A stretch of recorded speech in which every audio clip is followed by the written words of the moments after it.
Welcome to Scaling Up, the podcast for water treaters by water treaters, where we're scaling up on knowledge so we don't scale up our systems. Hi folks, Trace Blackmore here, the host of Scaling Up, and today we are going to talk about sales. And I know all of us out there are salespeople, and our job is to go and sell what it is that we do. But if you really look at what it is and how it is that we do it and how we are managed and the systems in which we do those things, it has not changed since the dawn of time. But everything else has. If you look at, if we had a manufacturing facility, we are always looking for better machines and better policies and procedures, and how do we shorten the distance from point A to point B to make that more efficient, to make it easier on people. In manufacturing, they have Six Sigma and all those other items where they make sure that if somebody's using, say, a hammer, they don't have to go and walk away and come back and get a hammer, that they have all the tools they need right there in their location so they can concentrate on what their job is. You can pretty much apply that line of thinking to everywhere in business except for sales. Sales, we have done the exact same way for forever. That's what got my attention when Tim Fulton, my business coach, who's been on the show, came, and we do what we call one-to-ones. And Tim looks at my business and he sees things that I can't see because I'm inside the fishbowl swimming around. So he's got the perspective that he can look from the outside and have a completely different perspective.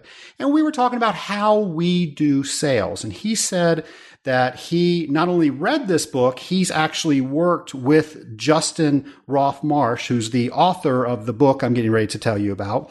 And he has redesigned the sales process. It's a really neat concept. And I've talked to several people that have worked with Justin, and it works.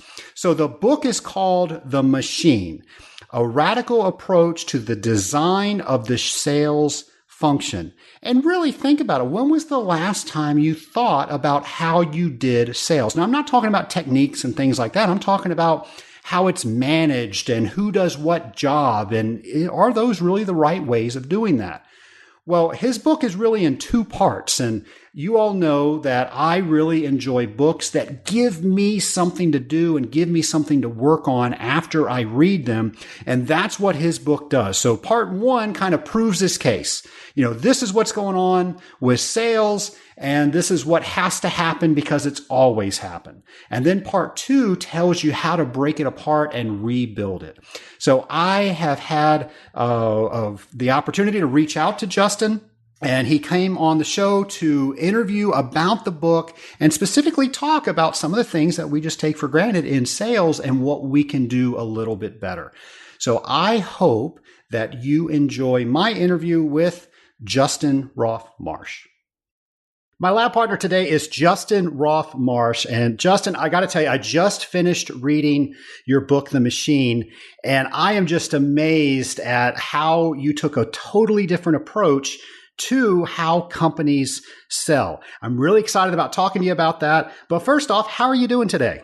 Hey, Trace, I'm doing good. How are you? I'm doing very well. You have just a whole list of credentials, and I'm going to mess them up if I talk about them. So would you mind telling the Scaling Up Nation a little bit about yourself? Well, I guess I'm the author of The Machine. That's probably how most people come across me in the first instance. So The Machine is a book about the design of the sales function, how to build sales functions. I'm the founder of a company called Ballistix. I started Ballistix 22 years ago in Australia, and moved to the US about 10 years ago when our US business sort of eclipsed the Australian business in size. I have been involved with with one or two startups prior to Ballistix, but I struggle to remember them because that was more than 22 years ago. I don't have many more credentials than that. Maybe a driver's license and a diving permit, but that's about it. You're a scuba diver. You know what? I was for a couple of weeks, long enough to get, what do they call it? The underwater dive. There's a name for it.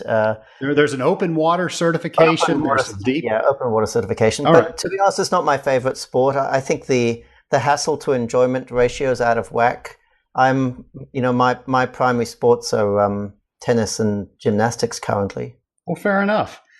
Well, I got to say, and I mentioned this earlier, when I was reading the book, I never thought about sales in the way that you taught me to think about sales, but I think about everything else I do in business with how can I do it better and more efficient and get a better machine in there, improve the process. And that's the mindset that you took. So I was hoping that we could spend a little time talking about the traditional sales model, why you think that's not the way to do things now, and then what is a more effective way to do sales. Okay, so traditionally sales is viewed as an activity. So if an organization wants sales, it goes looking for a person to perform that activity, and those people are called salespeople. And that's probably as sophisticated as most organizations get. If they need more sales, they get more salespeople. And salespeople operate autonomously. And in fact, salespeople operate like manufacturing folk probably operated about 100 years ago. They work autonomously. They get paid on a piece rate. In other words, they get paid commission. And I think in some contexts that model can work, but with most organizations we encounter, it simply doesn't work anymore. Sales is too complex for that to be practical. You know, many of our clients, for many of our clients, the product that they're going to sell doesn't exist at the point at which the salesperson starts selling it.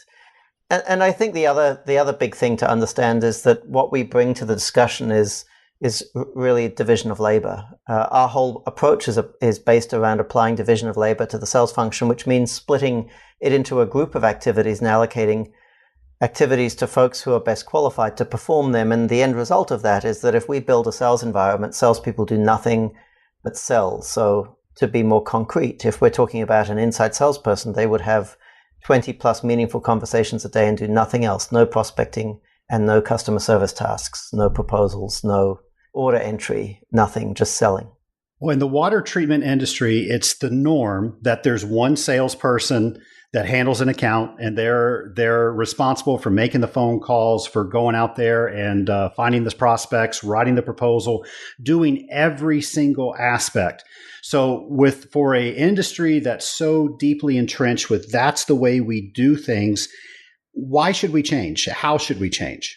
Well, you only need to change if you want to make more sales. Well, fair enough. All right. So why should you change? The reason you should change is because it's an incredibly inefficient way of operating. You know, salespeople, and not only that, it's not just that it's extremely inefficient. You need to recognize that the more inefficient your sales process is, the less you can afford to pay for salespeople, which means the average caliber of your salespeople is going to be lower than it otherwise could be. So efficiency is a good reason, but efficiency isn't the only reason. I mean, if I was to go and work in that industry, I'm not sure it would be my first choice, but if I did go and work in that industry, I would want to be sure that I was doing nothing other than high value activities. So I'd want to make sure that I spent my time selling, and that would mean standing in boardrooms, pitching some sort of proposition, best case. Worst case would be, standing on the shop floor in a plant somewhere, pitching a proposition. I would absolutely not be attracted to the industry if I had to do my own prospecting and generate my own proposals. And I'm sure that would be the case for a lot of professional salespeople. And of course, irrespective of my personal proclivities, anyone would be significantly more productive if they spent 100% of their time having either face-to-face or telephone-based selling conversations rather than prospecting and doing customer service. And you talked about salespeople owning their own accounts. That's just ludicrous. It makes no sense whatsoever, because if a salesperson owns their accounts, over time, the size of their list of accounts grows to the point where they don't do any selling at all. I will be the first to tell you that when I've had salespeople that worked for me and it did not work out, it was because they weren't able to do the things that they weren't really hired to do, which was sales. They weren't writing proposals right, or they weren't able to prospect to get enough in there. So again, this is how we're taught to build sales departments. So what's the departure from that? How do we even start to do that? Well, I think some thinking isn't reading the book's a good start, but some basic thinking too. I mean, sit and watch, do a time and motion study on your salespeople, and note down in 10-minute increments what they do for an entire day, and then ask yourself, does it make sense to have one person performing that range of activities, or would you increase performance if you split the activities up? So, I mean, the first thing that we would take away from salespeople is customer service. So they have no involvement whatsoever in transactions. So they don't generate quotes, they don't resolve customer issues, and they don't have anything to do with the processing of orders. And then the second thing that we would remove from salespeople is prospecting, so that they can focus exclusively on selling. And there's two benefits you get from that. Obviously, salespeople get to be more productive, but also salespeople can become much easier to manage. If you're a supervisor and you have a room with 10 inside salespeople in it, it's very easy to tell whether they're working or not if the only type of work they can possibly perform is talking to prospective customers on the telephone. If you allow them to, perform the diversity of tasks that a typical salesperson does, then they essentially become unmanageable. And of course, if you pay them commission, then that's unmanageable with a cherry on top, and you've only got yourself to blame for that. That's a good point. So what does the ideal sales department look like? Well, in a department that we would build, you would have a promotions. Well, the first thing you would do is have a robust customer service team to ensure that salespeople had no reason whatsoever to have any involvement with processing transactions, generating quotes, and resolving issues. The second thing that we would do is build a promotions team. The job of the promotions team is to top up salespeople's opportunity queues every day, meaning that each morning when a salesperson arrives at work, they have exactly the same number of opportunities in queue that they had the day before. And then once you have those two preconditions, the sales department should consist of a bunch of people who spend all day talking to prospective customers on the phone, and a supervisor who makes sure that that's the case. You make it sound so simple. It is. So we're entrenched in such the same way of doing things, but with that comes the same results that we're always getting. So again, easy for you to say. Well, this is a transition that manufacturing underwent 50 to 100 years ago, and the consequence of that transition are highly visible for all of us to see. So I think that the road ahead has already been paved for us. All we have to do is follow it. It doesn't make sense to protest too much. The people in the rest of the organization are going to think we're a bit daft. Fair enough. So one of the issues that I found as trying to restructure our sales department is finding somebody that is able to do the inside sales part of the job. And how do you go about advising your clients to find the right person? What are some of the things that we can do to make sure that we are getting the right people? Well, first you need to recognize it's difficult, because this is probably not a plum job. It's probably not the most in demand of jobs. So recognize it's difficult. Figure out how to make it more appealing. And of course, our method, what we're talking about here, does make it more appealing, because, the idea that you could work in the industry and sit on a basket of accounts and be basically a customer service rep with the added responsibility of somehow pulling sales out of a hat, it doesn't make it sound like a very appealing proposition. But if you say to somebody, look, all your sales opportunities are generated for you, all you have to do is the one thing that presumably you're really good at, it makes the job sound more appealing. And then if you say, well, we pay twice what our competitors pay, then it becomes even more appealing. Now, if you do some investigation, I don't know what the numbers are in your industry, but I wouldn't mind betting that after they're done with account management, a typical salesperson in your industry only has a couple of true selling conversations a day, if that even. I wouldn't argue with that. So in the model we're suggesting, we're going from 2 a day to 20 a day. So that's a 10 times increase in the rate of work. Now, you can't expect a 10 times increase in sales, because you would expect that the salespeople in the current model are certainly stumbling across some windfalls. And the volume of windfalls will be the same in the old model, but it will be an increase. I mean, if you increase the volume of work by 10 times, it's reasonable to expect that you could double the rate at which a single salesperson closes deals. So if you have to pay them 50% more, that's probably a reasonable deal. Now, if you're paying 50% above the market in the form of salary rather than base plus commission, I suspect you're going to have plenty of people who want to work for you. Well, you said the prerequisite to even get started with this new endeavor is to make sure that we had customer service shored up. How do we ensure that that's done? Well, let's start with a list of activities. So I've given you those. So that would be processing orders, resolving issues, and generating quotes. So first, make sure that you have folks on your customer service team who are capable of performing those three things. And then second, make sure that your customer service team is resourced so that even when you get slammed by the marketplace and maybe have one person off sick, you can still turn around all three of those activity types within reasonable lead times, within the reasonable expectations of your customers. In more technical environments, you probably want to have a two-tiered customer service department. So, frontline CSRs who are generalists, and then specialists upstream from them. And that could include, maybe an estimator, an engineer, applications engineer, depending on how technical your work is.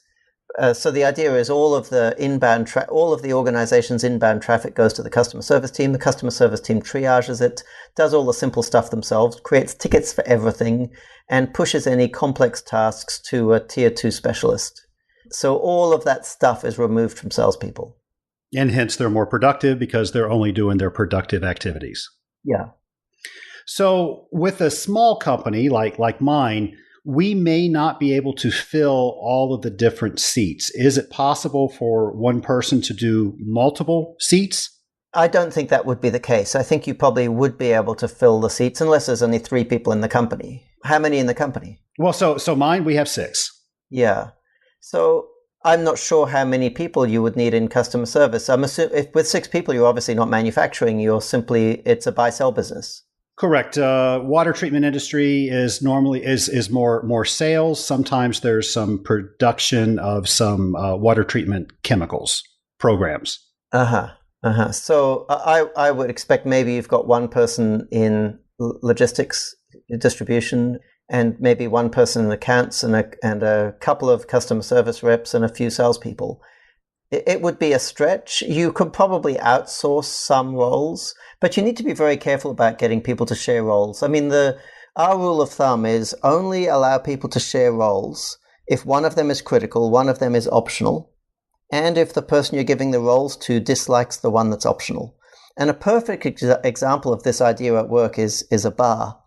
If you go into a bar and watch for a period of time, the bar attendants, what you'll discover is that when they're busy, they're serving customers, and when they're not busy, they're polishing glasses. Now, the great thing about polishing glasses is that it gives bar staff something to do. It adds some value because when the glasses are cleaner, the bar looks better. But the other great thing about it is that bar attendants hate doing it, which means that whenever a customer walks up to the bar, they will drop their glasses and attend to the customer. If you gave them something they liked doing, then it would start to compete with their primary objective. So yes, you can double up on roles, but only if it meets those criteria, which means your ability to do so is fairly limited. So what are some of the biggest mistakes that you see some of your clients make after they've met with you and they try to put your program into play? A big one, I think, would be trying without trying. There's an expression that you guys use in the States. I wish I could remember what it is. It's where you kind of half do something. It's not nickel and diming, but it's an expression kind of like that. It means to half have a go at doing something. And we do see that's a problem. People read the book and they find it intellectually stimulating, and they think, well, by gosh, we should do this to our organization. But then when it comes down to it, it's just too hard. So what they end up doing is retaining the terminology, is using the terminology, but maintaining the status quo. That's a big problem, because obviously you're not achieving anything except a little bit of disruption. I think it's important to recognize that the approach that we are advocating for sales is absolutely chalk and cheese compared to standard practice. So if you go down this path, you want to be absolutely sure that this is what you want to do, and you want to be pretty confident that you know what you're doing, because you want to fall on one path or the other. You don't want to fall in the undergrowth in the middle between the two. So what metrics should be attached to the sales department so we can know whether things are working properly, especially with trying this new philosophy, or if we're heading towards a problem? Okay, so we've talked about if we take a typical sales department, we're essentially splitting it into three parts. We're splitting it into customer service, promotions, and sales. So customer service, our standard metric is what we call on-time case completion. That's the percentage of cases or tickets that are completed on time, and on time means relative to customers' reasonable expectations. So if we have a policy to turn around simple quotes in an hour, complex quotes in 3 hours, to process orders in an hour, and to resolve simple issues in 2 hours, complex issues in 4 hours, let's say, what we would do is timestamp every ticket on the way in, timestamp it on the way out, and calculate the percentage of cases completed on or before time, and that's what we call on-time case completion. So that's the only thing that we measure customer service on, and we look to get every customer service team that we're working with to 90+% on-time case completion as fast as possible. And for those of you who have a manufacturing background, you'll recognize immediately that that's very similar to DIFOT, delivery in time on full, which is the primary measurement in production environments. For promotions, the job of promotions is to keep salespeople's queues full. So we measure queue size as a percentage of optimal.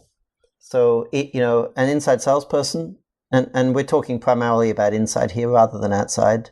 You can ask me about outside if you like. But a typical inside salesperson will, in order to stay busy, need to sit on a queue of about 80 sales opportunities at all times. And if they close about 10 a day, meaning, maybe win 1 and lose 9, or win 2, lose 8, if they close 10 a day, that means that those 10 need to be replenished every day to maintain the queue size of 80. So where promotions is concerned, we just measure the average queue size to make sure those queues are full and to make sure promotions is subordinating effectively to sales. And then where sales is concerned, it's revenue per call slot. So if your salespeople have the capacity to have about 20 meaningful selling conversations a day, what we want to know is how much revenue or how much contribution margin is probably slightly more meaningful, is being generated per call slot. And we want to do whatever we can do in order to increase that number. Squeeze more call slots into the day, add more salespeople, I guess, increase their efficacy so that win more, or maybe improve the quality of sales opportunities so they become more effective. But they're the three things that we would measure, and pretty much the only three things we measure, unless something starts to go wrong, in which case we may start to take some temporary measurements for simply diagnostic purposes. Well, you mentioned outside sales. What would that look like? So the question with all the organizations we talk to, we have a sort of a come to Jesus moment where we ask them, to what extent is outside sales really critical? And everyone thinks it's really critical. But then when we ask our clients, whether they value meeting face-to-face with salespeople when they're purchasing stuff, in most cases, in almost every case, the answer is no. So we have in business this weird double standard where we don't want to meet with anyone else's sales folks face-to-face, but we assume that everybody else wants to meet with ours. I think if you're in an engineer-to-order environment, selling something complex or expensive, management accounting services, legal services, custom software development, things like that, where the decision is a complex one, then it's probably critical to be face-to-face, at least for 1 or 2 conversations in the overall sales engagement. If you're selling some product or service where it's easier for customers to make objective purchasing decisions, it's probably not necessary to be face-to-face. And if you do insist on being face-to-face, you may end up discovering that you have fewer selling conversations than you could have otherwise had, and also that your sales people are significantly less efficient than they could be if they were inside. Because, of course, a person in the field can have about 4 selling conversations a day, whereas a person inside can easily have 20. So there's a tax. When you put them in the field, there's a huge tax on their productivity. They can operate at only 1/5 the rate that they could operate at inside. You go into great detail about this in your book. And I know our listeners may not have read your book yet. I'm going to make sure I put that information on my show notes page. What's the number one thing you want somebody to do after they finish reading your book? Well, the easy answer is the book also includes access to a video short course. So go and subscribe to that short course is the glib answer. I think that the book actually, in part 2 of the book, so I split the book into 2 parts. Part 1 is the theory, which is really what we're discussing here. And then part 2 consists of kind of an implementation plan. It walks you through the process of planning. And I think what's likely to happen is most people are going to, read both parts and then make a decision. I would say that what I would like people to do is to actually go back and follow the steps in part 2. Because if we get called in to work with an organization, that's exactly what we do. The steps that are described in part 2, it's not just an author trying to fill up pages. That's exactly what our game plan is if we go in and work with an organization. So the first couple of steps would be do the time and motion study on your existing sales team that I referenced before. So you know exactly the nature and the volume of the activities that are being performed currently. And then the second step is to maybe put all those activities on Post-it notes, draw some boxes on a whiteboard that contain the titles of the roles that you're toying with, and then move those Post-it notes around between roles, so, playing with what you believe is the optimal division of responsibilities. If you're a small organization like yours and you have to make trade-offs, then what you want to think is, well, which role, if we can only have 1 or 2 specialists, which roles, if we choose to, which folks, if we choose to make them specialists, will have the biggest impact on our rate of growth or our profitability. And in a business like yours, that's almost certainly going to be salespeople. So if you do have to have some folks multitasking, as you suggested may be the case earlier, you want to make sure you want to start by determining who are the folks who absolutely will not be multitasking, and that's generally the folks who are going to be having selling conversations.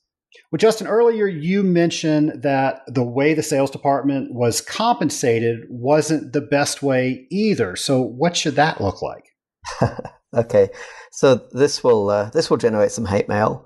But I'll make sure to put your email on there so it goes directly to you and not me. How about that? Yeah, I think that the way that salespeople are traditionally compensated probably makes sense in the context of the traditional approach to the design of the sales function. So traditionally, particularly in the US, salespeople were essentially retained as what we would tend to call manufacturers' reps today. They weren't employees in the true sense of the word. They were kind of like semi-independent agents, and they got compensated as such. And to the extent that your salespeople are independent agents, it absolutely makes sense to compensate them like independent agents.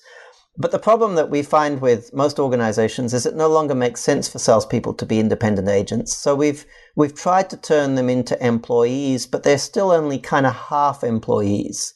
They still think they're independent, and management's not sure whether they are or not. And as a consequence, we pay them a bit of salary, and then we pay them a bit of piece rate pay as well, and it's a mess. I think that ultimately, folks need to either be independent or they need to be part of the team, and there's no middle ground. You either march to the beat of your own drum or you march to the beat of a team drum. There is no third drummer, or the individuals do not have the ability to march to 2 drum beats simultaneously. It's impractical in practice and mathematically indefensible. You can really only optimize for one parameter. So our advice is make a choice. If you want your salespeople to be independent agents, make them independent agents, pay them commission. In other words, make them manufacturers' reps. If that doesn't make sense, then turn them into proper employees, insist that they march to the beat of the company drum, and pay them salaries. I can just hear people listening to that and thinking that the incentive is now taken away in sales. What do you say to that? Well, you could make the same case for every other person in your organization. If you employ a payroll clerk, what's the incentive for them to process payroll every week? That makes sense. Again, it's a different way of thinking because we've always done it a certain way. So here's the way I think about it. If I employed a salesperson, it would be my expectation that they would sell. And there would be kind of a range that I would expect them to perform within. And I would expect them to have a ramp-up period. But after the ramp-up period, I would expect them to be performing within an allowable range. And that would not be optional. And by not optional, what I mean is if they were below that range, they would not have a job after the, ramp-up period. So there might be some sort of additional training provided and some counseling. But ultimately, if they didn't perform to whatever the required level is, they wouldn't have a job. So the big problem one of the big problems I have with commission pay is that you give salespeople freedom that I don't want to give salespeople. I mean, if you work for me, I don't want selling to be optional. It's mandatory. So if I'm going to employ a salesperson, I'm prepared to put my money where my mouth is and gamble on a person. And if that person fails, then they leave. I have no interest in having people living in kind of purgatory where they're underperforming, but they're allowed to get away with it because they're living on less than the poverty line. It makes no sense whatsoever. And we wouldn't try and run any other part of our organization like that because we're smart enough to know we'd screw it up. We wouldn't do it in production. We wouldn't do it in marketing. We wouldn't do it in finance. We wouldn't do it in any other part of the organization. We only have folks earning this weird mix of salary and piece rate pay in sales because of inertia. Because in the past, salespeople were essentially manufacturers' reps, and we've kind of half moved them inside, and we haven't stopped to think how ridiculous it is to have sales folks who are conflicted between being independent and being part of the team. Justin, I think you're going to change the way a lot of people think about their sales departments for the better. I have to ask, how did you come up with this idea? In increments. Not all at once, just a little at a time. Yeah, I'd love to say I was like, what was his name? The head of the Finn Greenspan. I'd love to say I was in the bath and I just thought it up. No, in increments. I mean, I came from a sales environment. At one point, I ran a team of 100 salespeople on basically 100% commission. We paid a salary, but really it was an advance against commission. Our folks were on 100% commission. And to maintain a team of 100, we had to recruit about 450 new salespeople each year to cope, to replace the ones who left. And now some of the folks on the team earned big money. We had a couple of people who earned $250,000 a year, and that was 25, 30 years ago, back when $250,000 was actually a lot of money. So that was my background. That was in the insurance industry. I left the insurance industry and became the CEO of a startup, and we didn't have the kind of margins that were necessary to maintain that kind of sales outfit. And also, after doing it for a number of years, I had personally lost the appetite for trying to manage in that kind of environment. So in this startup, myself and the other partner, my other partner started to run experiments. Neither of us were really interested in continuing, that approach to sales. We started off by looking for ways to make sales more productive and by figuring out a way to generate large volumes of sales opportunities at scale. And then we discovered that when we generated opportunities at scale, and we did this back then by running public events. And in one particular year, I remember we had 45,000 people attend public events. So we generated a ton of sales opportunities. And what we discovered when we generated opportunities at scale, salespeople's performance only increased incrementally. So somebody who was previously earning 60K would go up from 60K to 75K in spite of the fact that we'd increased the flow of sales opportunities by 40 or 50 times. So we discovered that salespeople's personalities or whatever was imposing this kind of ceiling on their earnings, which made no sense to us because we thought that salespeople were predictably selfish creatures who would automatically pursue the dollar wherever it led them. So, we were frustrated to discover that salespeople didn't like money as much as we thought they did, but we were convinced that we still liked money. So what we said is, look, we'll pay you a really good salary and we'll queue up activities in your calendar for you. And salespeople thought that was a pretty good deal because they were happy to get rid of the variability associated and the risk associated with variable pay. We paid them really good salaries, and we packed their calendars with activities. I remember in this business at one point, we had a number of offices in each capital city, and we had queues of people sitting in reception. If you imagine a doctor's office, that's what it looked like. And, we were deliberately queuing people up. We double booked salespeople to compensate for no-shows. And folks would file in and out of the salesperson's office, and the salesperson would do a presentation, ask them at the end of it if they want to buy. And if not, if they did, they'd settle up at reception and the next person would be wheeled in. What we discovered there was that to operate in an environment like that, salespeople only wanted incrementally more. They were happy earning incrementally more. But the design of that environment enabled us to earn almost an order of magnitude more than we were in the old environment. So, the economics, I guess, led us to that model. Well, let me ask, what is the average of the people that you've worked with, the companies that you've worked with, the before and after, the percentage of revenue that they've been able to realize by changing their way of thinking about the sales process? So I'm leery of averages. Fair enough. I guess you've all heard that one about the chap with one hand in ice water and one hand in boiling water, and on average he's warm. The range is fairly significant. So we'll have some organizations who do nothing, achieve basically nothing, and I talked about why before, and we have other organizations that achieve transformations that are so profound it's almost unbelievable. I'm thinking of one organization that in a 3-year period 10 times their revenues. But both of those are outliers. If I had to pick like a median, I would say that a typical client of ours, or not even a client, a follower of ours, somebody who reads the book and does a good job of implementing, can consistently generate about a 20% year-on-year growth.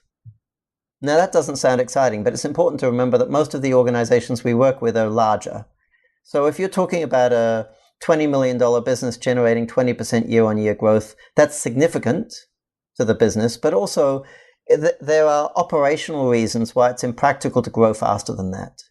So, small business folks want to hear stories where someone's grown by 300% a month or something, but outside of small business, practically that doesn't happen because the constraint shifts someplace else. It shifts to engineering or operations or capital sometimes. Growing consumes cash at a scary rate. So I think if it's a micro business, with 10 employees or something, then sure, you can grow very, very fast. And there's plenty of cases of that. I think there's some video case studies on my blog. I interviewed an organization just recently that's on the small size, like less than 20 people.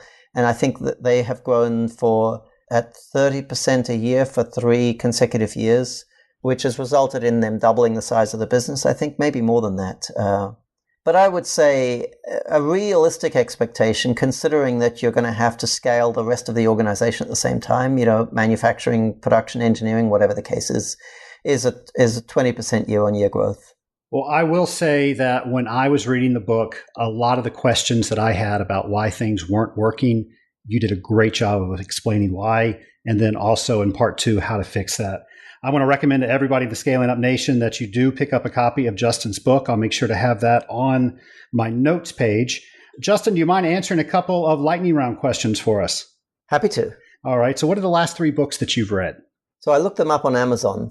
The most recent book is Rational Optimist by Matt Ridley. So he's a historian who has an interesting take on history, and it's pertinent to this discussion because he focuses on the profound impact that division of labor has had through history, and he reaches some controversial conclusions. So for those people who are optimists and rational, I would definitely recommend that book and any of Matt Ridley's books.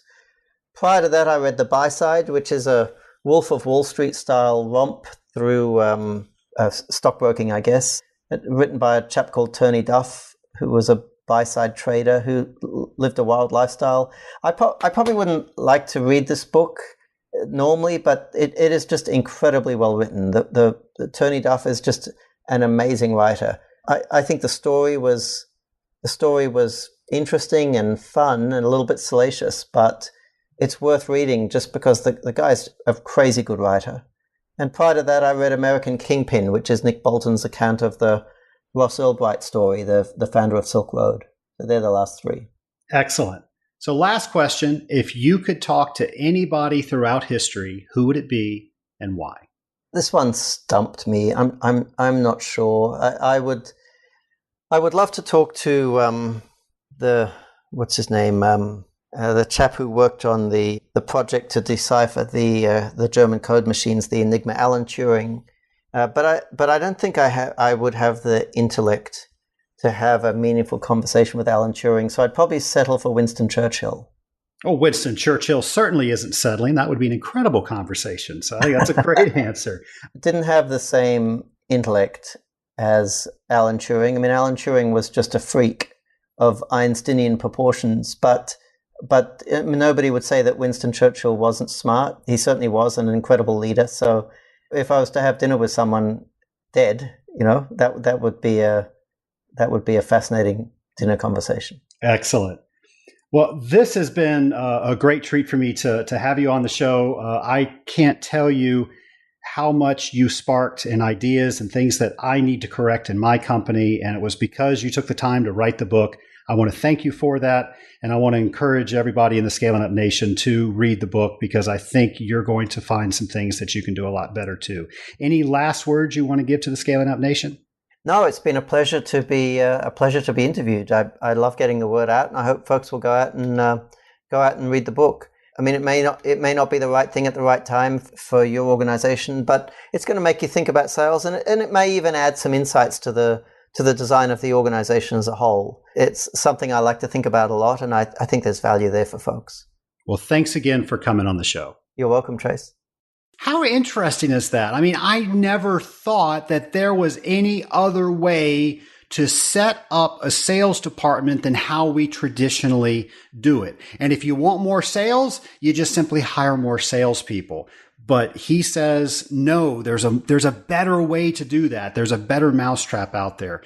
So folks, the book is called The Machine, and I really enjoyed reading it. We're actually trying to do some of those things in our company right now. So if you want the book, go to scalinguph2o.com/salesbook, and that will take you to an affiliate link of mine so you can get Justin's book. And I tell you what, this was such a radical concept to me. I'm curious to hear what you have to say about it. So if you have an opinion, go ahead and send me an email, go on my show notes page and send back a question to me and just let me know what you thought of it. Cause I was just blown away with that concept. I had never thought from that perspective before. Well, let's get into a couple of questions. So the first one is, Trace, thanks for sharing all the items that were in your test kit. Besides what you mentioned, what is your favorite tool, the one that you can't service without? And I actually don't think I mentioned that. If I remember, I was doing that show at my home office, so I wasn't at the actual office, so I wasn't able to look in my test kit. And actually, this wouldn't have been in my test kit, so maybe that's why I didn't think of it. But the tool that I cannot live without when I service is my Leatherman. It's a multi-tool, had one for years. All the ones I've had have been guaranteed for life. I've had some that have rusted a little bit, or some where the screwdrivers have broken off or a knife is broken off, and I've sent that sucker back in and they've sent me a brand new one. Now, a lot of times they were so old they didn't have that model, so they sent me the most comparative model. So I've actually got mine upgraded a couple times because they stand behind their products so much. Now, this isn't a commercial for Leatherman, but I tell you, if you ever had to run back and forth to your truck to get a screwdriver or a knife or a set of pliers or cutters or whatever, you don't have to do that if you're wearing that on your belt. And I have to say that it's a very close second, my flashlight. I don't know what it is, but when I put my flashlight on things, I start thinking differently. So I don't know if that's from watching detective shows when I was growing up, but whenever a detective walked in the room, he would get his flashlight out and he would start looking at things, and that's when he would start finding clues. Well, folks, that's exactly what I do. Whenever I go to a system, I get my flashlight out and I start tracking down things to make sure that I see everything in that system, and I make sure I know everything that's attached to it. So, and of course, the flashlight's good because a lot of times we have very stinky light in the mechanical room. So that allows us to see things. Oh, and by the way, when I had that test kit episode, I mentioned a light that one of the guys here at Blackmore Enterprises found that we've been using for a while. It's just a sort of a very inexpensive light. And what we've done, we've put it inside our test kit. It has a USB charger on it. And the reason we like it, it's not the best quality in the world, but the reason that it's so nice is it folds up really small, so it doesn't take up a lot of real estate in the test kit. And then you can actually prop that open, and it's got like 4 levels that you can extend it out on. And then you've got good quality light to run your tests. Now, as far as the light, this is why I think it's really cool. It's a 6,500 Kelvin bulb. Now, for those of you that have no idea what I'm talking about, well, that's the spectrum that it puts out. So that mirrors sunlight. And that's good for running tests because it's going to give you the best light to take the perspective of those tests. So if you're interested in that, scaling up H2O/light. And again, it's an inexpensive light, so that might help. But the question was, what can I live without? And it's a toss-up. It's probably the Leatherman, but then again, it might be the flashlight too. So I'll answer those with that. Next question is, on several corrosion coupons that I take out of the system, the steel has copper on it. Where is this coming from? Well, this is actually a lead-in that I'm going to do for my question and answer show that's coming up next. And we're going to talk about the galvanic series because that's what's going on here. Metals are either anodic or cathodic. And what's happening is the copper ions are going on to the steel. And when you put the coupons in, you've got 1 copper and 1 steel. When you take them out, you've got what looks like 2 copper coupons. So I'm going to do a whole segment on this question, because I've gotten several about the galvanic series. So I'm not going to go into why so much on this question. I'm simply going to answer it. You're putting the coupons in the wrong order. So put your steel coupon in first, followed by your copper coupon, and you shouldn't have that problem. And hopefully that will solve it for you. And then tune into a later show, and I'll tell you exactly why that happens. And I'm going to talk about how to read the galvanic series, because a lot of us know that there's a galvanic series out there, but we don't know how to use it in our regular water treatment practice. I'm going to make sure with this show you know how to do that. So I hope that gets you started with a solution, and then you'll know why later. Folks, this show has been a lot of fun for me to put on. I hope you've enjoyed it. I hope you take some of the things you learned to make yourself a little bit better tomorrow than you were today. And I look forward to joining you again on Scaling Up.